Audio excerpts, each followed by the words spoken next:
Doug Duke is a family counselor and sports counselor. I've known Doug a few years, and Doug does an excellent job of not only addressing the needs of families, individuals, coaches, players, teams, but he also does a great job of explaining the connection between the spiritual aspect, the mental, and the physical. You'll enjoy this video, and it'll give you a great deal of information about yourself, so as to help yourself grow, but also help your family, your staff, your team, and your players. We're going to talk about how God put us together physically, spiritually, emotionally. I'm going to try to build off of some of the things that we did last year. Some of you were here for that. I'm going to tell you a little bit about my story as I have grown up and dealt with some anxiety of my own. And hopefully this is going to be something that really can help either you or family members.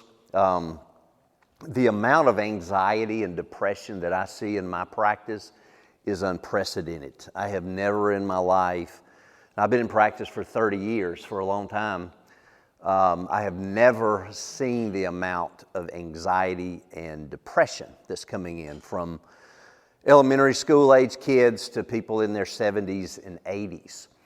An interesting statistic, ages 13 to 25, the suicide rate has tripled in the last 10 years, okay? I don't know if y'all are math people or not, but that is statistically unbelievable. Tripling of the suicide rate from age 13 to 25 in the last 10 years. So we're going to talk about a lot of really interesting practical things. My job or my goal is to help you understand how God put us together physically, emotionally, and spiritually, how these things interact, how it affects your body, what you can do to counter anxiety and depression, how you can manage it, how you can treat it. Because sooner or later, it will affect your life, either you personally or somebody that you love very much.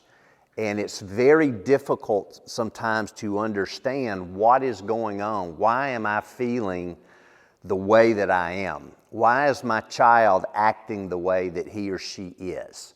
Why is my athlete, why is their behavior dramatically changing? So we're going to do a lot of teaching. If you have a question, I am as informal and practical as they come. So if you got a question, throw your hand up. We'll deal with it. We'll answer it. Most people's attention spans around 40 to 45 minutes. I got a lot of ADD in me. Mine's a little bit less than that. So I'm going to probably go about 40 to 45 minutes so that we can take a break. Okay, the last thing I want you to do is to be bored. So this is going to be hopefully very interesting. Bathrooms are in the back, on the right, if y'all need to use the restroom. Again, if you got questions, please feel free to ask those. The first thing I want us to look at is, how did God create us? Now I'm going to come at this from a biblical perspective too. I mean, I'm licensed in the state of Georgia as a professional counselor. Again, been in practice, private practice for about 30 years. Have probably done close to 50,000 clinical hours of therapy. I'd see a lot of people from all walks of life, coaches, athletes, physicians, professors, people who don't have second grade education. I mean, all walks of life, family counseling, do a lot of work with anxiety, stress management, depression. So seen a lot of hours. And most people, when they come in, if they're dealing with anxiety or if they're dealing with some depression, they don't understand it. Why am I feeling this way? Why am I, having these thoughts? And one of the first things I try to help people understand is, how are we put together? How can the body affect our thoughts? How can it affect our emotions? How can our emotions affect our body? How is it all interrelated? And Jesus was really clear as you go through the scriptures to kind of tell us and explain how He made us. Now, along the way, I actually did pick up a degree in theology, but I know enough theology to be dangerous, okay? Any pastors in here? We got pastors? Okay, good. Y'all can correct me along the way. So, But we're going to look at some theology as we go through here as well. So if you were here last year, I'm going to draw this big circle. And this right here is going to represent the body of the person, the physical, what you can see. Okay? And that's one of the things that kind of throws us for a loop sometimes. It's like, is this who we are? The part of us that we can see, is this who we are? Well, what does the body contain? And I jotted a few little notes down. I'm not one of these that has a lot of notes when I talk, so I put a few little things down. And part of the physical, that's the aspects, there are organs in our body. What are some of the organs in the body? Heart, yeah. Probably the most important one. I am not a very good artist. Got the heart. What happens if your heart's not beating? You die, right? So it's a very important organ, okay? If the heart's not working, then the body dies. What's some other organs in the body? Lungs. The lungs, okay. Got the lungs. I'm just going to put an L for that one, okay? I can't draw lungs. Other organs. Lungs are very important though, right? If they're not working, you die, okay? So these organs physically are very, very important. Any other organs you're aware of? The brain, okay? We're going to spend a lot of time today talking about the brain. Now, I'm a believer, I'm a Christian. I've got introduced to Jesus many, many years ago. I just turned 56 years old about probably, 2 weeks ago, 3 weeks ago, something like that. And I came to know the Lord actually at the age of 6. So I've walked with the Lord for about 50 years now. And it's really interesting in Christian circles. And I'm an ordained minister too. I do weddings. I'm not a preacher or a pastor. I like to officiate weddings. So I'm ordained to do that. But in the Christian circle, most Christians are okay with treating the organs from here down, okay? Not the brain, okay? We're great with treating the heart. We're great with treating the lungs, the liver. That's another organ, okay? If we have heart issues, oh gosh, yeah, we'll go see our doctor and we'll take our heart medication. But when you start talking about the brain, that's where a lot of people get really concerned, scared, okay? It was real interesting. I was talking to a kid, counseling with a kid, 18-year-old kid, Thursday night, actually. He was in my office, really, really battling anxiety. Was having some suicidal thoughts and this, that, and the other. Well, anytime I get a kid or an adult, for that matter, in my office, and I start asking them questions about drug use, anytime a kid tells me that they smoke pot regularly, the next thing I ask them is, do you battle anxiety? And they say, well, what's that? And I say, well, I call anxiety the what-if condition, where your brain and your mind, you're thinking, well, oh my gosh, well, what if this happens? And then what if this happens? And oh my gosh, then if this happens, okay? It's kind of like the brain just goes and goes and goes, and usually does it at 1 o'clock in the morning, 2 o'clock in the morning, 3 o'clock. What if my child does this? And oh my gosh, then what if this happens? Or what if I don't pass that test? The what ifs. So I said, do you ever have thoughts like that? He says, all the time. I said, how about getting up in the morning? He said, I can hardly get out of bed in the morning. I said, do you have trouble concentrating and focusing at school? He said, I can't stay focused on anything. I said, how about being irritable and moody? He said, you see my knuckles? I said, you hit the walls, don't you? He said, all the time, okay? Just anger, just boom, just all kind of frustration. I said, why do you do it? And he said, I don't know why I do that. I said, well, how do you treat it? He says, well, I tell you what, when I smoke pot, it calms my system down. And you know what he said? What he said is true. It really does. No doubt about it. A lot of people self-medicate alcohol, pot. We're going to get into a lot more about that later. But what's funny, though, about this kid, and I hear this all the time, he self-medicates daily with marijuana. And I said, you know what? I said, there are some medications that you can take. This kid's dad's a pastor, by the way, so he's heard the story, we can treat from here down.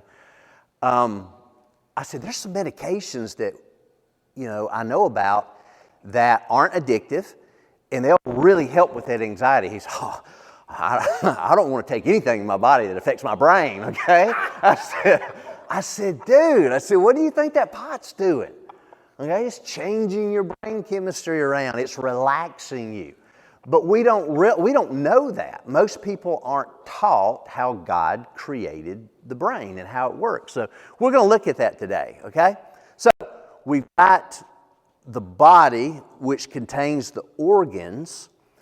Also, things that we can have in our body, or I'm going to put a D for diseases.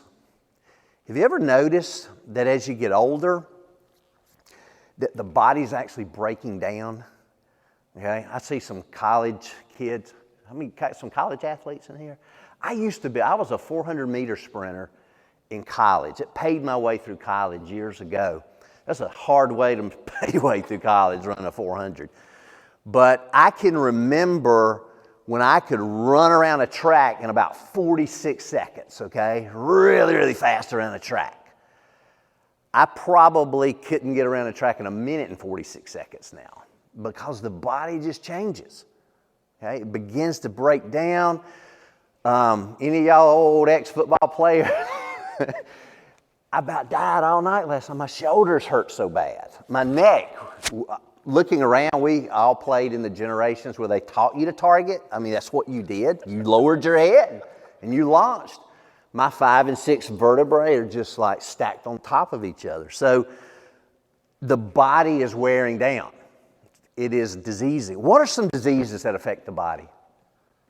Cancer. It's a huge one. Y'all are probably like I am. You have had the unfortunate experience of watching people that you love die of cancer. And it just eats the body away, destroys the body.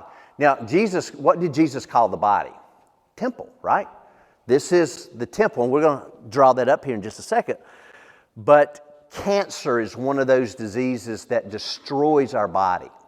So, one of the things I want to point out, when you ask Jesus into your life, and again, we're going to put the Spirit up here in just a second. When you ask Jesus to come into your life, does our body get saved? No. I don't know about y'all's, but mine's dying. Okay? Fast. Okay? It's going fast. Now, the good thing is Jesus says He's going to give us a new body. Okay? Wouldn't it be cool if during this presentation, Jesus came back? That'd be pretty neat, wouldn't it? Pew! We would take off. And instantly, what does Jesus say about our bodies? You're going to be changed. Bam! New bodies. Okay? Those who have died in Christ will be resurrected. Okay? They will have new bodies. So we're going to get a new body that is regenerated. But our bodies don't get saved. They're dying. Okay? And you've got to understand that disease is slowly destroying your body. Now, I'm not trying to depress you, okay? But I want you to understand that part of what is dying on you is not just your heart, not just your liver or lungs or your brain, but your brain is dying, okay? Now, the brain, and we're not going to get real deep into neurology, but the brain operates off of chemicals, okay? Oh my gosh, it is so... Did anybody study the brain a lot in your majors? Any medical people in here? We had to study the brain. We took some incredible graduate classes in the brain in neurology and neuroscience, and it is unbelievable. When Jesus talked about that we're fearfully and wonderfully made, just looking at how the brain works it's just fascinating. But if the chemical process that God designed in the brain, if that is dying, it is no different than your heart. And we're going to see in just a few minutes over the course of this morning how once those chemicals get altered, will drastically affect our behavior, okay? It will drastically affect our behavior. So I want you to realize that we have the body, the part that we see. The body's what we spend most of our time with, right? We wash it, okay? We work it out. We feed it. In fact, I want to put this up here. There are appetites in the body. What are the appetites? What are some of the appetites our body has? Food, right? Hey, we stopped, Becky and I, my wife and I, we don't get to get out by ourselves much. We have a 10-year-old little boy who loves to stay with us, hang out with us. But he wanted to stay at home and play today. So we actually got to drive up here ourselves. And before we came in, if you can smell us, we stopped at IHOP. Okay? I haven't had pancakes, and I can't tell you how long, probably years. But we stopped at IHOP, and we fed our appetite. Okay? So we have that appetite. What's another appetite in the body? What? It's the thirst, right? The body tells you when it's hungry. And again, we're going to see in just a few minutes what it does to your emotions, to the brain. It tells you when it's thirsty. It's another appetite. This is one most people are probably afraid to say, but it's sex. Yes, sex is an appetite that's in the body, okay? So we got thirst, we've got hunger, and we got sex, okay? Those are appetites. They are God-given. He put them in us to keep us alive, okay? If we didn't have, if Adam and Eve didn't have a desire for sex, the world would have never been procreated, okay? So sex is a normal drive, hunger is a drive, thirst is a drive. I do a lot of work with eating disorders. And I'm going to go ahead and draw this next little circle up. Many people that are emotionally hungry, it goes over to physical hunger, okay? Many people will try to feed their emotional loneliness through physical appetite. That's the reason that when people a lot of times get really sad or upset, they'll binge eat. My favorite binge eating food is, I love chocolate. Y'all love chocolate? Any others? I see you out there, right? I love chocolate. Chocolate has theobromine in it, which is kind of like caffeine, and it really stimulates dopamine in the brain, okay? Dopamine is one of those chemicals that just, it makes you feel good, okay? It's up here in the brain. So, our body is really, really interesting. Again, that's the part that most of us spend a lot of our time on. A few other things I want to point out that can disease the brain. Any of y'all got family members dealing with dementia, Alzheimer's? Any of y'all dealing with dementia? All right? Sometimes I'm thinking, oh my gosh, is this early onset of Alzheimer's, okay? Alzheimer's disease is a disease that affects the brain, prefrontal cortex of the brain. One of the leading theories is that there's a depletion of a chemical called acetylcholine in the brain, and as that begins to deplete, a lot of times the symptoms of Alzheimer's will come on. And one of the significant things about Alzheimer's is it drastically affects your short-term memory. So if you've had parents or grandparents who have battled Alzheimer's, you can tell them something and then they can't remember it because the short-term memory, again, this is the brain. It's all about the brain. That part of the short-term memory is no longer working to get it over into the long-term memory. Now, isn't it amazing? They can tell you with great detail things that happened years ago. That's because it's been stored in the long-term memory. That part of the brain is still working, but the short-term memory is no longer working. So that gives you an idea. It never fails. I have a lot of adults who come into my office that are my age My parents are very elderly, and they're at that part of their life. And fortunately for them, they're still very, very sharp mentally. But many times I'll get, a son or a daughter, an adult son or an adult daughter that's taking care of their aging parent. And they'll say, Doug, she's the most godly woman I've ever known in my life. But, oh my gosh, you ought to hear some of the things she's saying. She's just cursing like a sailor, okay? All of this stuff's coming out. And what's going on with her? Is the devil in her? That's what they really believe. I said, no. I said, what's in her are things that's always been inside of her. I mean, I don't know about y'all, but there's a lot of times I just feel like just cussing somebody out. Y'all ever feel that way? I just feel that way. But we have a part of our brain in the prefrontal cortex called the inhibition center, okay? And as long as that part of the brain is working, that allows us to say, I don't need to say that. I don't need to say that. So I'm going to stop. Okay? Or somebody cuts you off in traffic. It's like, I don't need to do that. Okay? That's the inhibition center of the brain that God gave you that is working. Again, prefrontal cortex. Guess what happens with Alzheimer's disease? That part of the brain gets affected and it's not working anymore. Okay? So that sweet little old lady or that sweet little old man who've been holding back all of that stuff. I told my wife, I said, I hope I don't get Alzheimer's one day. It's going to be bad. But all of a sudden that stuff starts coming out because there's no more filter. What else can you think of at a young age that you can do to numb the prefrontal cortex or the inhibition center? Alcohol, okay? You ever know anybody? Maybe you. I don't want to see any hands, okay? No hands. But have you ever known anybody that got in trouble when they got drunk? They got drunk and they said stuff or they did stuff that they would have never ever said or done had they been sober. Guess what part of the brain?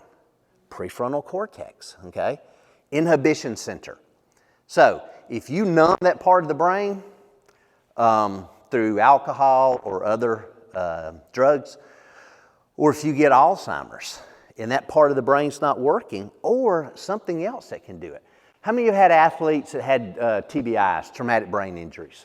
I treat a lot of athletes who literally have lost their career. I've got 3 high school athletes that probably were 3-star athletes, maybe some of them 4-star athletes, that have lost their careers. The doctor, the neurologist, says you can no longer play football. If you get another concussion, then the long-term repercussions of that can severely impact your cognitive ability, okay?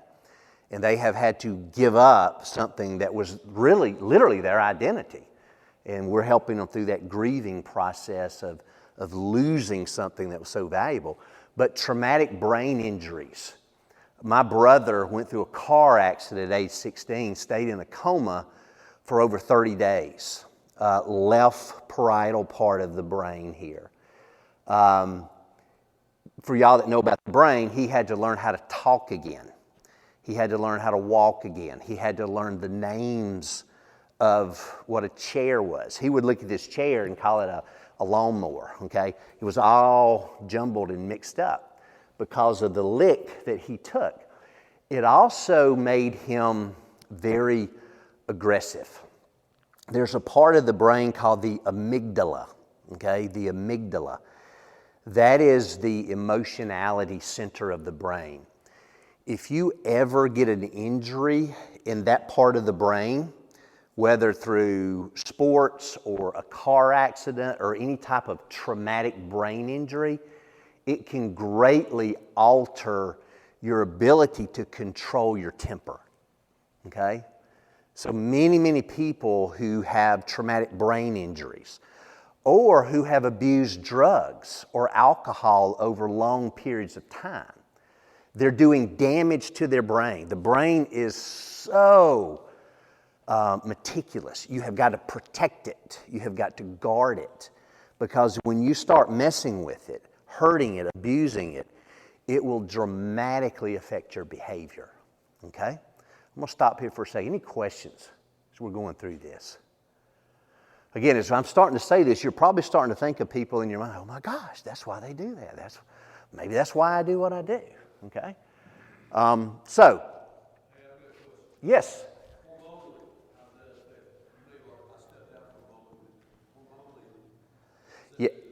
Yeah, we hadn't gotten to hormones yet, but hormones can be very similar to that, particularly if you're not getting sleep at night.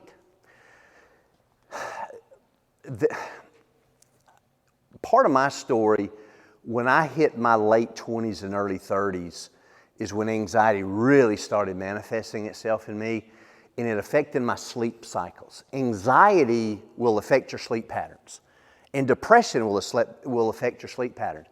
In other words, it's like you can't shut your mind off, and you're just sitting there and you're thinking. I mean, it could be good stuff. It made me really successful in business. I mean, I'd come up with great business ideas at 2 a.m. And I'd just be up there, writing stuff down. But at night, there's the part of our sleep that is called delta sleep or stage 4 sleep. That is where it is the deepest sleep of the night, and that is when the brain secretes hormones that actually heals your body.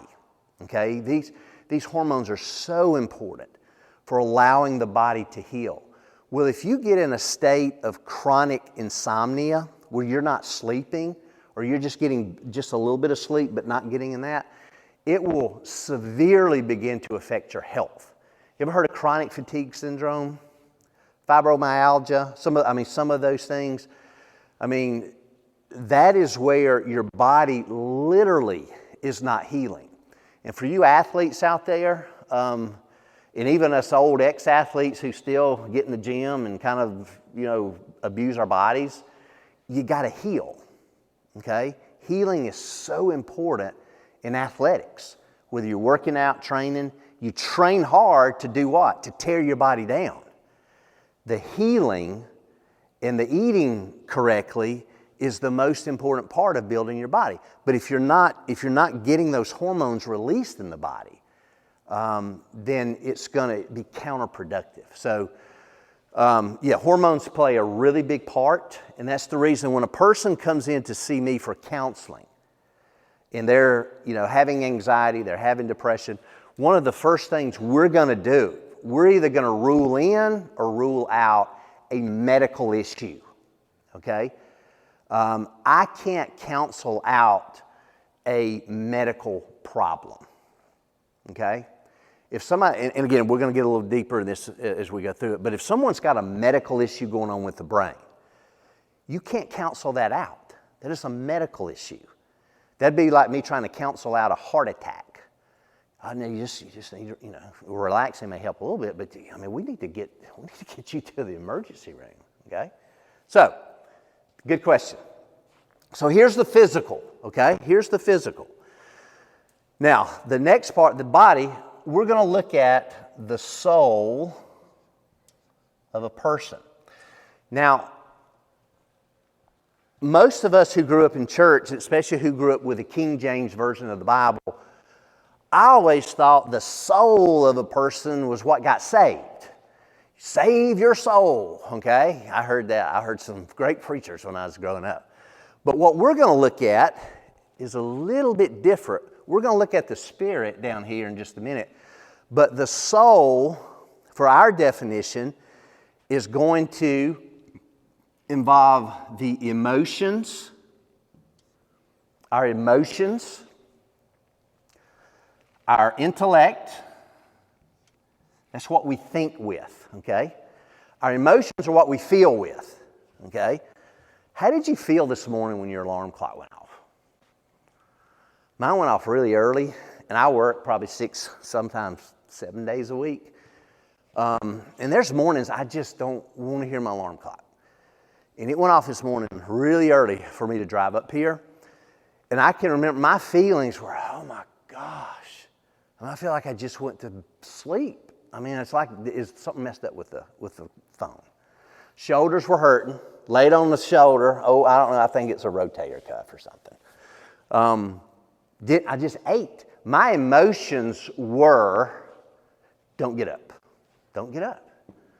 Now, here's the third part. Again, we're going to go deeper into this. Emotions, intellect, and then the will. Okay?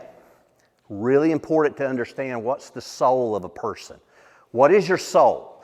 This is where you're coached right here. Coaches out there, this is where you're coaching your athletes. Now, it comes out through their body, but you're coaching their soul. You're trying to motivate them emotionally. You're trying to motivate them intellectually, their thought patterns, and then you're trying to gain or help them understand their will.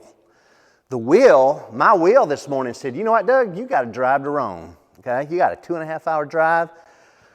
You better get in the shower, okay? The body's going, oh gosh. The emotions are going, gosh, you're really, really tired. You have already worked probably 65, 70 hours this week. You need Saturday off, okay? But you've made a commitment, right? You made a commitment. All this is going on like within seconds. Any of y'all ever do that? Every morning, right?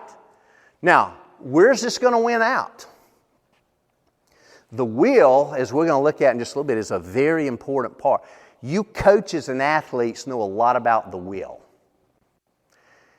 You can have a subpar athlete physically, but if their will is stronger than that opponent on the other side, they'll win. Okay? They'll win it. That's something, my brother was a natural athlete. I mean, he's just one of those, if he had not been in a car accident, there's no telling what he could have done. Football or track. He and I both were football and track athletes. He was just natural. I had to work really hard. Just really hard. I had some ability, but this is what I had right there. You are not going to beat me. I don't care if I have to work out and train day in and day out. You are not going to beat me. And if you do, you're going to have to. Okay? Now, some of y'all are like that. Some of y'all are just like that. I always hated playing against other people who had that because it was like two wheels going against each other. Some of y'all are in marriages where you got two wheels going and you're like pounding each other, right? We're not doing marriage counseling today, but we can if y'all want to. So the emotions, the intellect, and then the will. That's our soul, okay? What we think with, what we feel with, and then the ability to choose what we're going to do, okay? Again, that's where we coach. And it comes out through the body. We're going to take up, I'm going to give you a break. It's getting close to 10 o'clock. Let you stretch a little bit, get some water, use the restroom. We're going to come back and complete this model. Then we're going to start talking about practical application. How does mental health affect all of these things? And what can we do to combat mental health issues, anxiety, depression?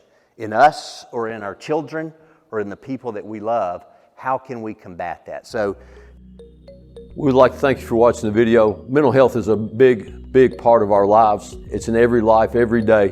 It is a very powerful force in what we do and how we do things. If you need more information, look at the comments below. Please reach out to us if needed. If I can help you in any way, let me know. Thank you.